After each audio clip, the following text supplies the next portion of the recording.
Hi guys, good morning everyone. आज हम लेकर आए हैं हमारे प्रतिशत का पार्ट टू में हम जानेंगे कि और कैसी वर्ड प्रॉब्लम्स हमारे एग्जाम्स में आती हैं। तो चलिए हम सबसे पहले लेते हैं कैसी वर्ड प्रॉब्लम्स हमारे एग्जाम में आती हैं। तो हमारे पास सबसे पहला टॉपिक है कि जब किसी वस्तु से 10% अधिक है तो वही वस्तु उस वस्तु से कितने प्रतिशत कम होगी। तो इसके लिए देखिए हम क्या करते हैं, एक फॉर्मूला लेते हैं कि जैसे हमारे पास है a का मान b के मान से r% अधिक है तो b का मान a के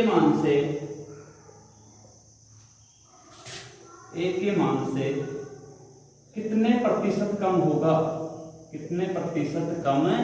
होगा, तो इसके लिए एक हमें फॉर्मूला याद रखना है। ऐसे क्वेश्चन कई टाइप से आ सकते हैं। जैसे हमारे पास आ सकता है कि राम का वेतन श्याम के वेतन से 10% अधिक है तो श्याम का वेतन राम के वेतन से कितने प्रतिशत कम है। तो ऐसे क्वेश्चंस को हम एक सोल्व ट्रिक से करेंगे। तो फॉर्मूला ऐसे था कि a का मान b के मान से 8% अधिक है तो b का मान a के मान से कितने प्रतिशत कम होगा। तो जो अभिष्ट प्रतिशत होगा, यहां जो अभिष्ट प्रतिशत जितना कम होगा वो क्या होगा, ये होगा हमारे पास r/100 + r मल्टीप्लाई बाई 100।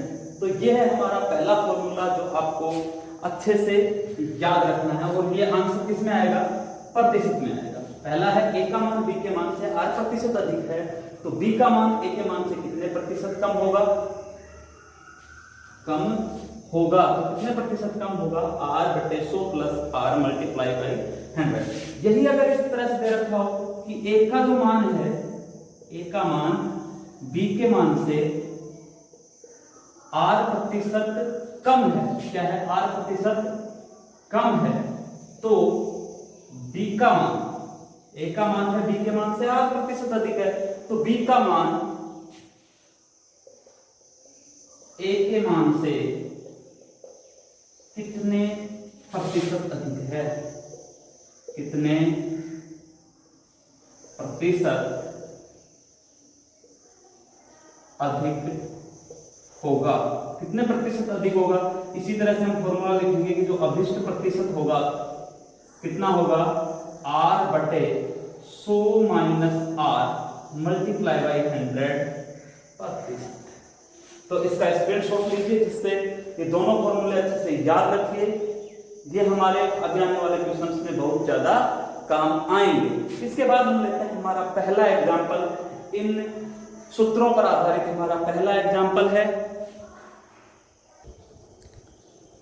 यदि a की आय b की आय से 25% अधिक हो तो b की आय a की आय से कितने प्रतिशत कम होगी। ऐसा फॉर्मूला भी गया हमें कि a की आय b की आय से कितने प्रतिशत अधिक है तो b की आय a की आय से कितने प्रतिशत कम होगी। इसके लिए फॉर्मूला क्या था हमारे पास, b की आय से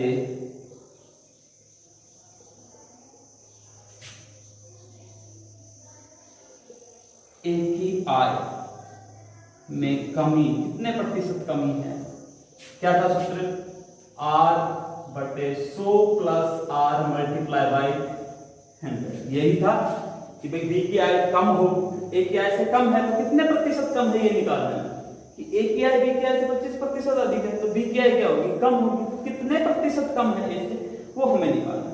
r की जगह कितना है यहाँ पे 25%, तो 25 100 + 25 मल्टीप्लाई बाई 100 कितना होगा 25 125। इसको काट देंगे, 25 बन जाए 125, 5 से इसको काट देंगे कितना आ गया 20। तो कितना आ जाएगा ये 20%। यानी जो a की आय है, यानी जो b की आय है वो a की आय से कितने प्रतिशत कम होगी, 20%। ये था हमारा पहला क्वेश्चन कि a की आय b की आय से 25% अधिक है तो b की आय a की आय से कितने प्रतिशत कम होगी, कितने प्रतिशत कम होगी, 20%। चलिए इसे समझने के लिए ऐसा ही लेते हैं। अगला एग्जाम्पल है हमारा, यदि अनिल की ऊंचाई दीपक की ऊंचाई से 60% अधिक है तो दीपक की ऊंचाई अनिल की ऊंचाई से कितने प्रतिशत कम होगी। तो देखिए ये भी उसी फॉर्मूले से करेंगे हम। क्या था हमारे पास फॉर्मूला, भाई कमी का प्रतिशत निकालना है, कमी का प्रतिशत निकालना है। तो क्या लिखेंगे, R/100 प्लस R गुणा 100। R कितना है भाई 60/100 प्लस 60, हम जोड़ेंगे वो कितना हो गया 160 इंटू 100, ये 0 से 0 बच गया। अब इसको काट दो बाकी को, जैसे हमने इसको काट दिया, ये 3, ये 8, फिर 4 से काट देते हैं, ये 2, ये 25, कितना आ गया 75/2, यानी कि 37.5%। क्या था हमारा क्वेश्चन कि अनिल की ऊंचाई दीपक की ऊंचाई से 60% अधिक है तो दीपक की ऊंचाई अनिल की ऊंचाई से कितने प्रतिशत कम होगी। तो कमी के प्रतिशत का सूत्र लिखाएंगे। क्या था सूत्र, R/100 प्लस R गुणा 100।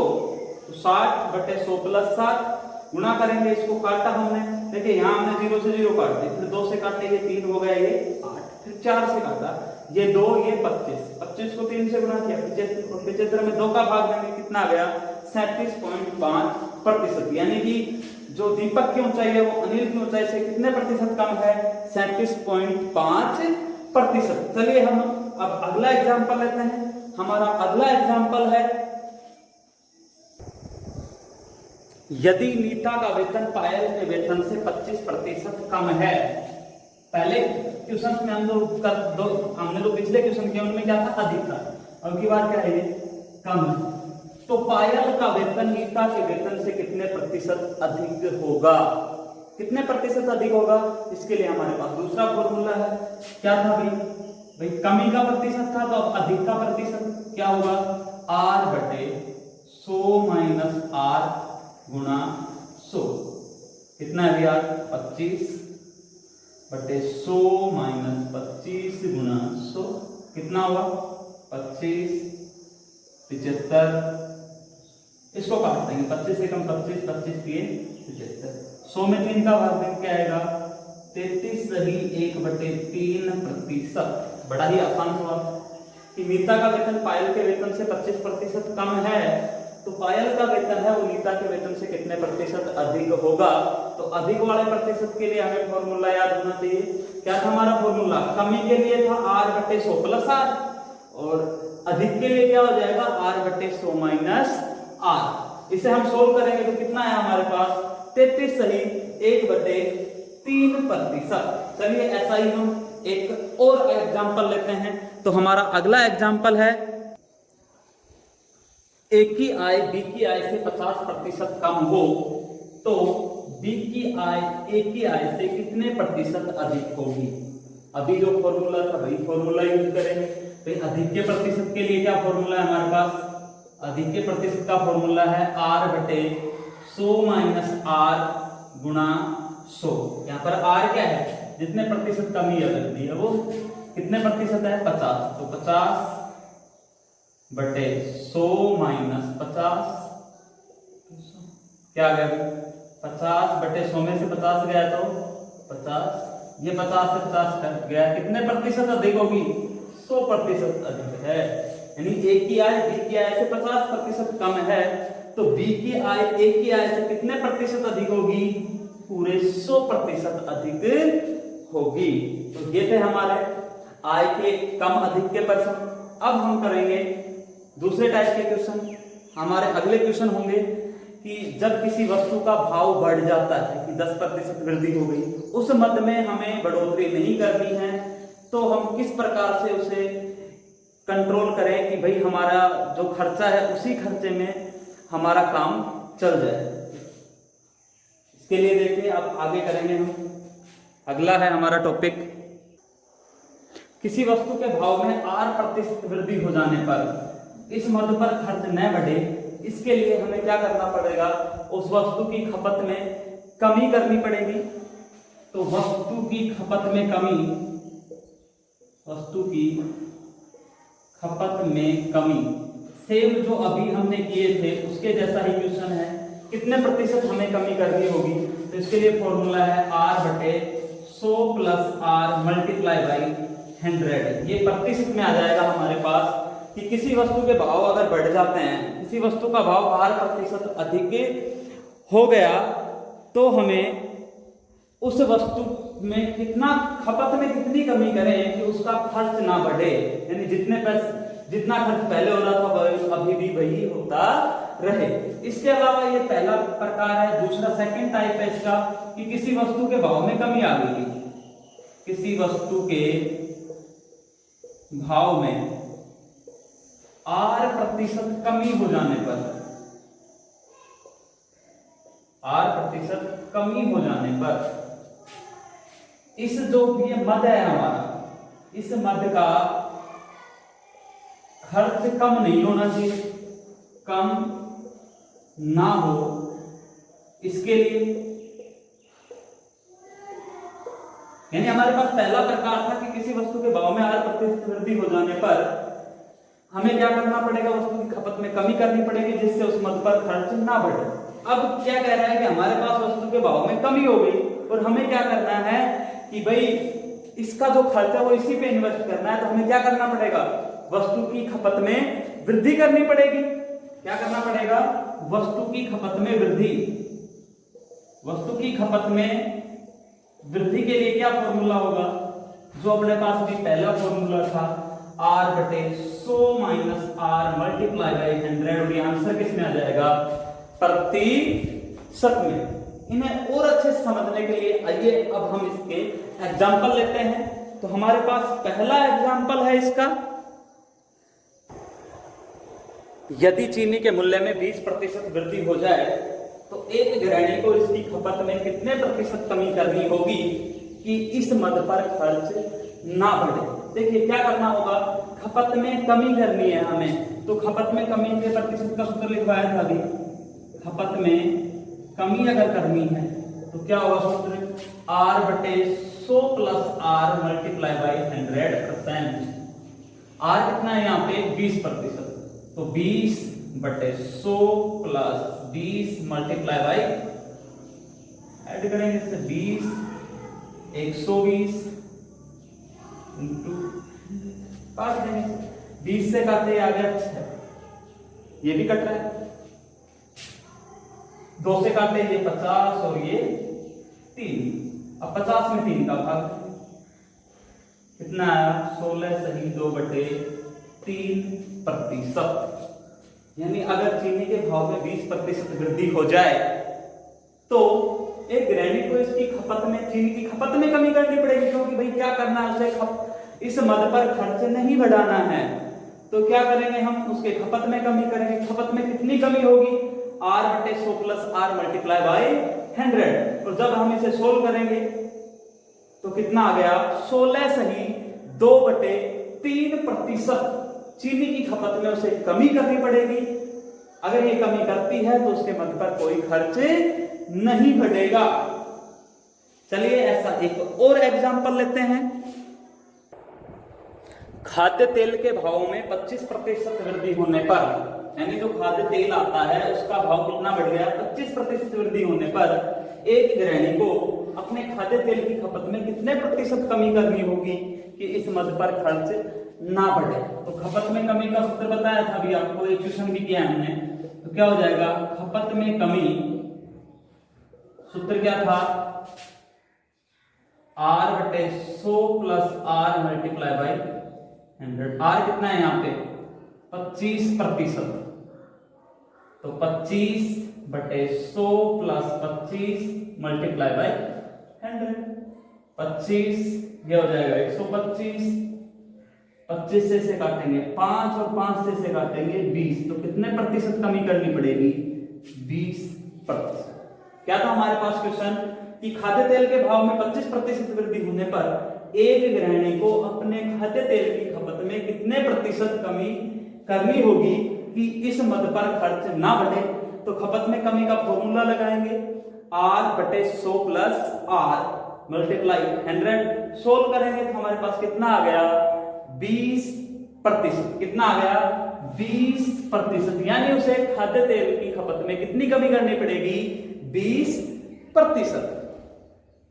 तो ये था हमारा खपत में कमी करनी हो तो हम कैसे करते हैं। और अब है हमारे पास कि किसी वस्तु के भाव में कमी हो गई, उस मद को हमें कम नहीं करना है तो क्या करना पड़ेगा? खपत में वृद्धि करनी पड़ेगी। तो कैसे हम खपत में वृद्धि करेंगे, ऐसे क्वेश्चन को कैसे सोल्व करेंगे? तो अगला एग्जांपल है हमारा,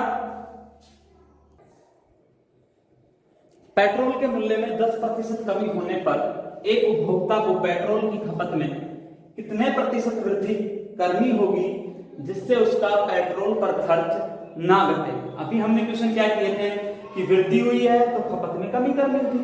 अब क्या है? कमी हुई है तो क्या करेंगे? खपत में वृद्धि करेंगे जिससे उसका खर्च ना घटे। तो कैसे करेंगे इसका सॉल्यूशन? क्या था हमारे पास खपत में वृद्धि का फॉर्मूला? खपत में वृद्धि, इसके लिए एक फॉर्मूला था हमारे पास, R/100 - R × 100। ये क्या है? खपत में वृद्धि। कितना था भैया? 10/100 - 10 × कितना आ गया? 10/90 गुना। अब 100 में 9 का भाग देंगे, कितने बार गया? 11 सही 1/9%। 11 सही 1/9%। 100 में 9 का भाग दिया हमने, कितने बार गए? 11 बार। तो क्या आ जाएगा? खपत में उसे कितने प्रतिशत वृद्धि करनी पड़ेगी? यानी भाई पेट्रोल अब वो कितना ज्यादा खर्च कर सकता है? 11 सही 1/9% पेट्रोल वो अधिक उपयोग करेगा जिससे कि उसका पेट्रोल पर खर्च ना घटे। इसके बाद चलिए हम अंतिम एग्जांपल और लेते हैं इसके जैसा ही, जिससे हमें ये प्रतिशत का टर्म अच्छे से समझ आ सके। चीनी के मूल्य में 20% कमी होने पर इसकी खपत में कितने प्रतिशत वृद्धि करनी होगी कि इस मद में खर्च पर कोई परिवर्तन ना हो? तो हमें क्या करना है? इसमें खपत में वृद्धि करनी है और खपत में वृद्धि का फॉर्मूला है हमारे पास, क्या है? खपत में वृद्धि R/100 - R गुणा 100। R कितना है अभी? 20। तो 20/100 - 20 × 20। ये हो गया कितना? 80। तो काटेंगे इसे, 20 चौक 80 और 4 का भाग 100 में देंगे, कितना आ गया? 25%। क्या था हमारे पास क्वेश्चन कि चीनी के मूल्य में 20% कमी हो गई, तो हमें क्या करना है? इसकी खपत में वृद्धि कर देंगे जिससे इस मद पर कोई फर्क ना पड़े। तो इसकी खपत में वृद्धि करेंगे, इसके लिए हमें इसका फॉर्मूला क्या है? R/100 - R × 100। अब इसमें हमें क्या करना है? इसको सोल्व करेंगे, कितना आ गया? 20/80 गुणा 100 काटेंगे तो ये आ गया 25%। कितना आ गया? 25%। तो ये थे हमारे आज का टॉपिक कि जब कोई वेतन या कोई संख्या किसी संख्या से R% अधिक हो तो वही संख्या दूसरी संख्या से कितने प्रतिशत कम होगी या कितने प्रतिशत अधिक होगी, या किसी वस्तु का भाव कम हो जाए तो हमें खपत में कितनी वृद्धि करनी है, किसी वस्तु का भाव बढ़ जाए तो किसी वस्तु की खपत में हमें कितने प्रतिशत कमी है। ये था हमारा आज का टॉपिक प्रतिशत का। इसके बाद हम अगला टॉपिक लेंगे प्रतिशत में जनसंख्या से संबंधित, वस्तुओं के अवमूल्यन से संबंधित। तो इसके लिए हमारे साथ बने रहें, हमारे चैनल को सब्सक्राइब करें और लाइक और कमेंट करके हमें बताएं कि हमारा वीडियो आपको कैसा लगा। बहुत बहुत धन्यवाद।